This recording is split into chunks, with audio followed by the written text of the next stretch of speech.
Hey guys. All right. So today is day 2, which means vlog 2. So today we're going to talk about bipolar disorder. I'm going to tell you a little bit about me, my story. So bipolar disorder is a disorder where you range from manic and depressive. There's not really a middle. A manic episode is usually when like you're super active, you're high energy, you're going, constantly like on the move, you're talking, and it just everything's just kind of moving at a fast pace for you. A depressive episode can be where you are like in the bed and you don't want to get up, you're sad, you're depressed, you don't really know why, but this is just how you feel. So what I'm learning is that a lot of people who don't know or don't have bipolar disorder seem to think that like bipolar disorder is just going from being super excited to super mad. That's not it. So for me, I can go from, oh my God, I'm so excited, like, woo, and then I can go to, oh my God, don't talk to me, don't touch me, like, I just can't. Like, I'm not even mad, I'm just sad, I don't know why I'm sad. Excuse me. So that's just a little bit about bipolar disorder. So a little bit about my story. In May of 2018, so May of this year, I was diagnosed with bipolar disorder after a suicide attempt. It was definitely hard, like, hearing that that's what was wrong with me, because, you know, you hear bipolar and you automatically think crazy.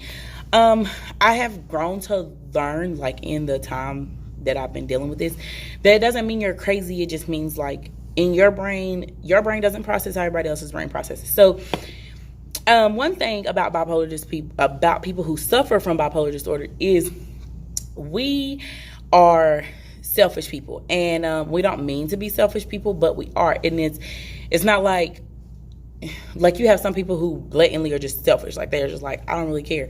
For us, in our mind, it's not selfish what we're doing or what we're thinking or how we're moving, but when it's portrayed to other people, it's selfish. Prime example, I am the type of person where I need a lot of emotional support, because I can get into a depressive episode just for no reason. Like, anything can kind of trigger me, and so I need a whole lot of emotional support. Well, my significant other brought to my attention one day that, you know, I'm always wanting his support, and I'm always needing him to be there for me, and I'm always wanting him. And he said, but what happens when I need you? What about when I need emotional support? And I was like, well, I'm here for you. And he was like, but you're not, because when I need emotional support, something's always wrong. And so, you know, I had to step back and look at myself, and I was like, damn, he right. You know, a lot of times he will be going through something, or something can be on his mind, and instead of me being a good girlfriend, and instead of me being a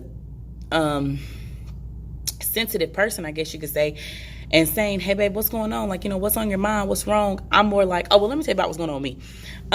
That is something that, you know, like I said, bipolar people, we really don't mean to be, but we are. We're selfish people. Another thing that people with bipolar disorder suffer from is hypersexuality, which in other words is a sex addiction, basically. That is probably one of my selfishness and hypersexuality are the two I'm touching on, because those are my biggest problems. Hypersexuality is really a hard thing, because like if you're in a relationship with someone who doesn't have as high of a sex drive as you do, then it causes you to just kind of be like, damn, like I'm trying to have sex. And this person's like, bro, I don't want to. And so then you're like, but I want to, which also goes into play with being selfish, because maybe your partner had a long day, or maybe your partner just don't feel like having sex today. But because in your mind, it's like, I need it, you're mad because your partner said no. And so it causes you to then be like, okay, like I'm pissed.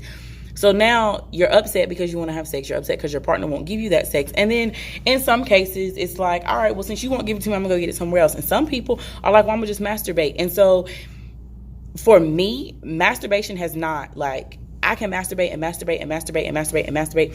and until my fingers fall off. And it just doesn't do it for me. Like, it doesn't do it for me like having sex with my significant other does. So in my case, when hypersexuality takes over, it's like I'll tell my partner, you know, I need this, like I need to have sex.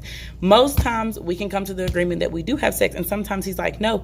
And in those cases, like I do masturbate and I do, you know, spend a lot of time, but at the same time, it's hard because, like I said, that doesn't do it for me. And I'm a physical person. Like I like my partner to hold me and to hug me and to touch me.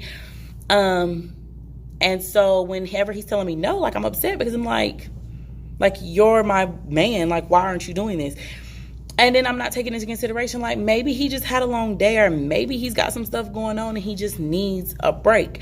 I don't ever think about those things. Well, I didn't.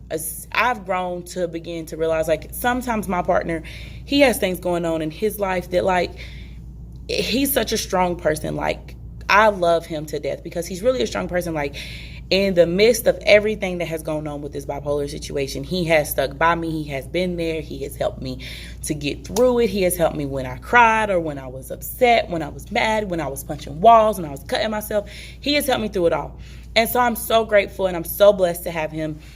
And in the process of being that person for me, he spends a whole lot of time keeping his feelings under wrap in order to make sure my feelings are okay. And, you know, I love and I respect him for that, because honestly, there's not a lot of people out here that will do that. Like, there's not a lot of people who will be like, okay, my significant other is sick and I have to put her before myself right now.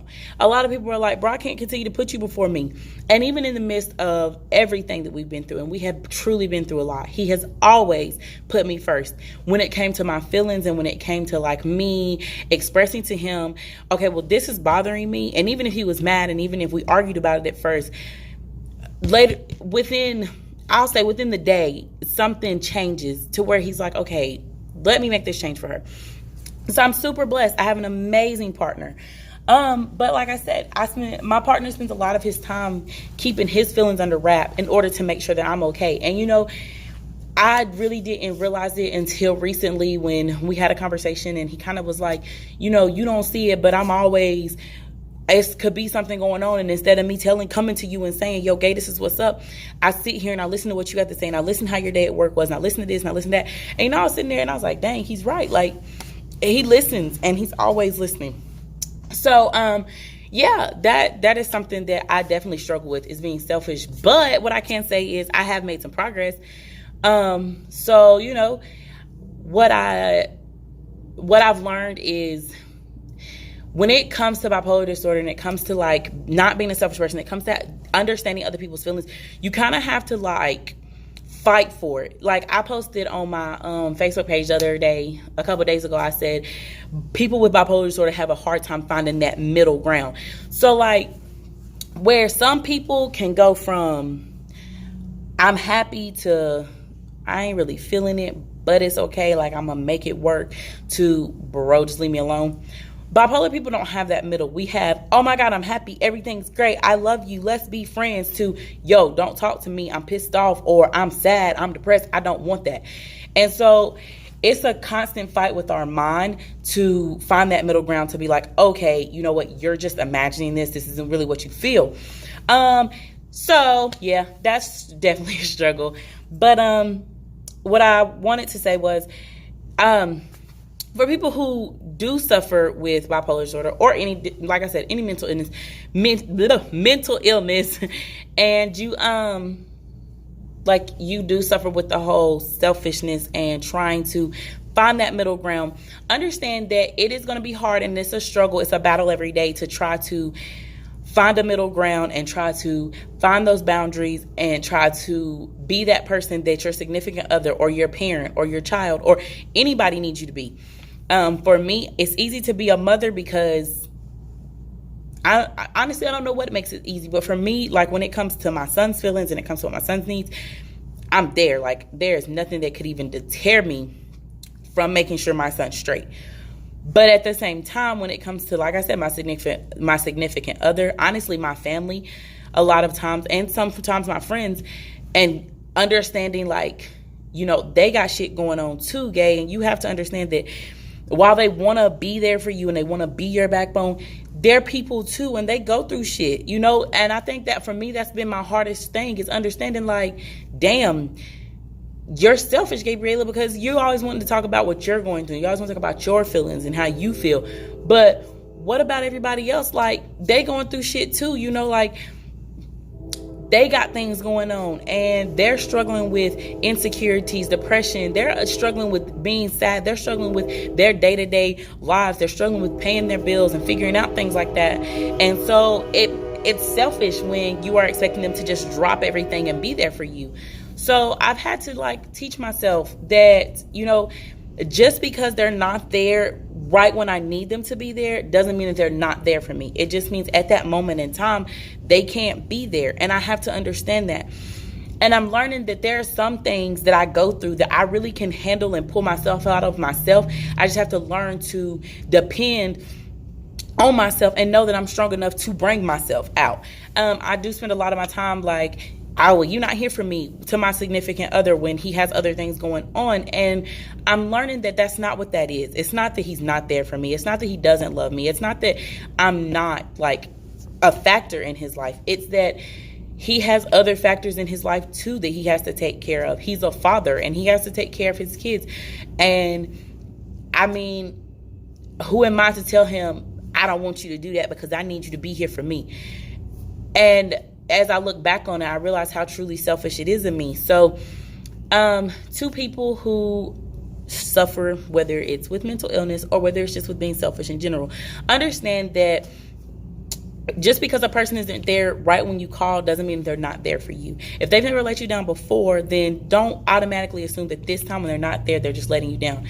They could have something else going on. They could have something else that they're attending to at the moment. And as soon as they get that handled, they'll be there for you. And like I said, for myself, I had to learn that. I had to learn that just because right now, right when I want it to happen, that it's not happening, doesn't mean that this person stopped caring. It doesn't mean that this person isn't going to help me to get it done. It just means right at this moment when I need to get it done, it can't be done because they have something else going on. So while they're having that going on, move on to the next thing that you can, get that done, and then come back.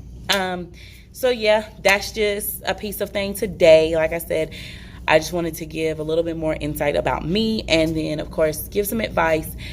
That's mainly what these vlogs are going to be about. Just every day I'm going to try to give some advice. I'm going to try to give a piece about me, like something new every day about me.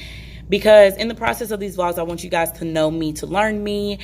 And yeah, I want you to feel like you're a part of this journey because you are a part of my journey. Everybody who watches the videos, who shares the videos, everybody who supports Bipolar is not me, is a part of my journey. And yeah, so that's it for today. And like I said, that's vlog number 2. I'm probably going to end up posting more than just one vlog a day. Maybe. We're going to see how it works out. But I'm going to try to post at least one blog a day. There may be days where I post 2 to 3 to 4 vlogs.